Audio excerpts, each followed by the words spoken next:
नमस्कार। प्रस्तुत है आज का चिंतन। अन्न, जल और वायु पर जीवन निर्वाह अवलंबित है, पर इन तीनों का ही स्रोत वृक्ष वनस्पतियां हैं। यह तथ्य भी हर किसी को समझ लेना चाहिए और मात्र तात्कालिक उपलब्धियों तक संतुष्ट न रहकर सोचना यह भी चाहिए कि उद्गम स्रोत सूखने न पाएं। हमारे आहार अन्न और शाक फल प्रधान होते हैं। मनुष्य की प्रकृति शाकाहारी है, उसका आहार वनस्पतियों से ही मिलता है। अन्न और शाक उन्हीं की देन है। उनकी कमी पड़ने पर दुर्भिक्ष से मनुष्यों तथा अन्य प्राणियों को भूखा मरना पड़ता है। हवा भी वृक्षों के माध्यम से गतिशील रहती है। मनुष्य द्वारा उत्पन्न किए गए प्रदूषण के परिमार्जन भी वे ही करते हैं। छाया और लकड़ी की आवश्यकता पूरी करने में वृक्षों का ही प्रधान अनुदान है। उनका चुंबकत्व ही बादलों के रूप में नीचे उतरता है और वर्षा का सुयोग बनता है। गहराई तक जमीन में घुसी हुई जड़ें ही वर्षा के जल को धरती के भीतर तक ले जाती हैं, भूख क्षरण रोकती हैं।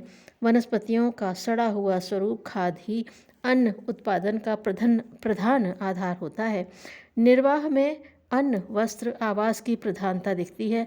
इन सब की पूर्ति होने में वनस्पतियों का ही प्रमुख योगदान है। धरती का प्रधान उत्पादन वनस्पतियां ही हैं। खनिज संपदा तो गहराई में खोदने पर जहाँ तहाँ ही उपलब्ध होती है, मात्र हरितिमा ही तो सर्वत्र पाई जाती है। यहाँ तक कि ऊसर भूमि में भी उसका अस्तित्व देखा जाता है। जलाशयों में वह शैवाल के रूप में उगती और बढ़ती है। जल जीवों का प्रधान आहार वह ही तो होता है।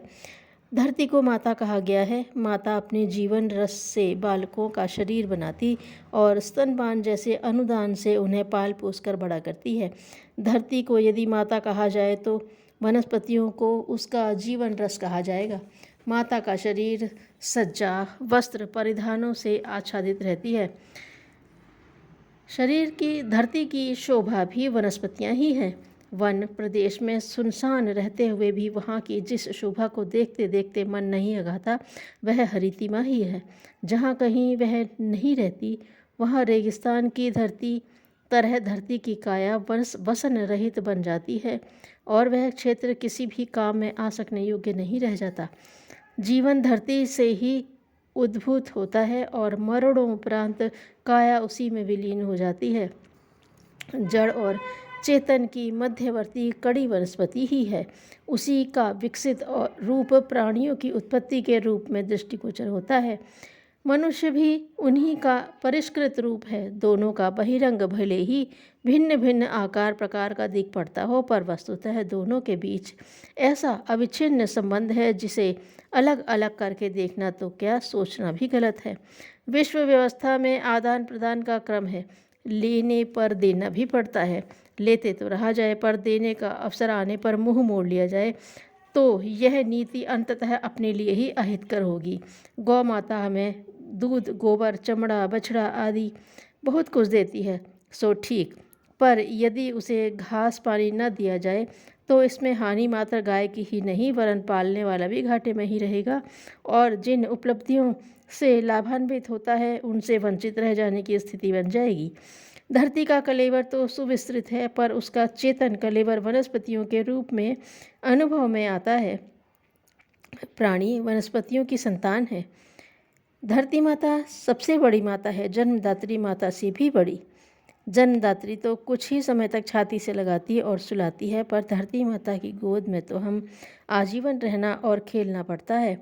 इस उपकार से उऋण होने का एक ही तरीका है कि उसकी उर्वरता की सुविधा बनाए रखने तथा हरितिमा के मखमली परिधान से सजाए रखने में किसी प्रकार की कमी न आने दें। ये दोनों कार्य इसी आधार पर संभव हो सकते हैं कि हरितिमा संवर्धन में समुचित उत्साह रहे और साथ ही उसके लिए कुछ श्रम करने, समय निकालने में भी कमी न रखें।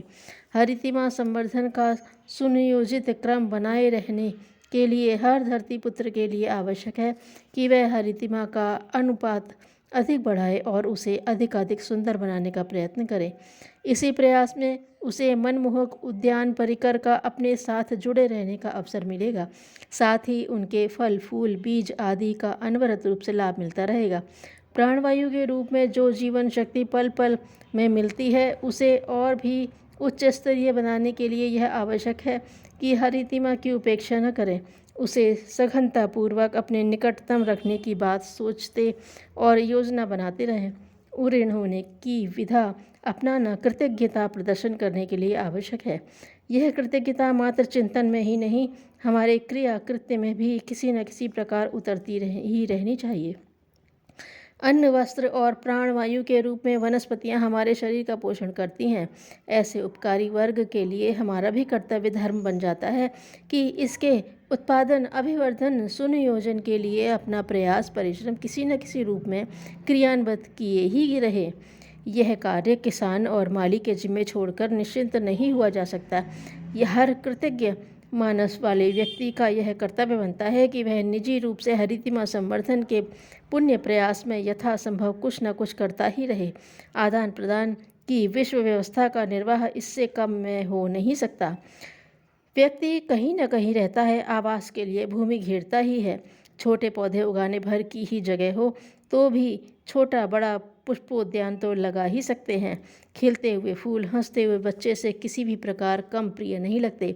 शाक भाजी के, मिर्च मसालों के पौधे भी अपने अधिकार की न्यूनतम जगह में लगाए, उगाए और बढ़ाए जा सकते हैं। जिनके पास बड़े घर बंगले हैं उनके लिए तो यह और भी सरल है। किसान के पास भूमि होती है, वे उसको पूरी तरह फसल उगाने में ही न लगाएं, बाड़ के रूप में उपयोगी पौधे लगाएं। सार्वजनिक जगह भी हर जगह खाली पाई जाती है। कुओं के इर्द गिर्द केले, पपीते के झुरमुट लग सकते हैं। कच्ची पक्की सड़कों के किनारे कुछ जगह खाली रहती है। उस स्थान के अनुरूप वृक्ष लगाए जा सकते हैं। इससे जहाँ चलने वालों को छाया और प्राणवायु मिलेगी, वहाँ उस क्षेत्र की शोभा भी बढ़ेगी। देखा यह भी नहीं जाना चाहिए कि भूमि अपनी न होने पर उत्पादन पर अधिकार अपना न होगा और प्रत्यक्ष लाभ न मिलेगा। इस कार्य को विशुद्ध परमार्थ बुद्धि से मिलजुल कर अधिक सुनियोजित ढंग से किया जा सकता है। वृक्षारोपण के प्रति क्षणिक उत्साह तो कई बार कई जगह उभरता देखा गया है, पर उन्हें समयानुसार सींचते रहने और रखवाली का प्रबंध करने की बात ध्यान में नहीं आती। फलतः वह आरोपण कुछ ही समय में बर्बाद हो जाता है। यदि अपने या दूसरों के लगाए पेड़ों की सिंचाई, रखवाली का परमार्थ करते रहने का कार्य अपने जिम्मे लिया जा सके तो यह कार्य भी हरितिमा संवर्धन का ही एक अंग होगा। अपनी या पूर्वजों की स्मृति के लिए कोई स्मारक बनाने के लिए जिसका मन हो, उन्हें उसके लिए नितांत सस्ता और अत्यंत महत्वपूर्ण कृत्य वृक्षारोपण ही चुनना चाहिए। बुद्धि को मोड़ने और झुकाने की मशीन विज्ञान नहीं, सत्संग बनाता है। उसमें मानव जहाँ चाहे घूम सकता है। बुरों के संग से रसातल एवं संतों के संग से वह भूमंडल का सूर्य भी बन सकता है। औरों की निंदा करने में नहीं, अपने दोष ढूंढने में समय लगाओ। धन्यवाद।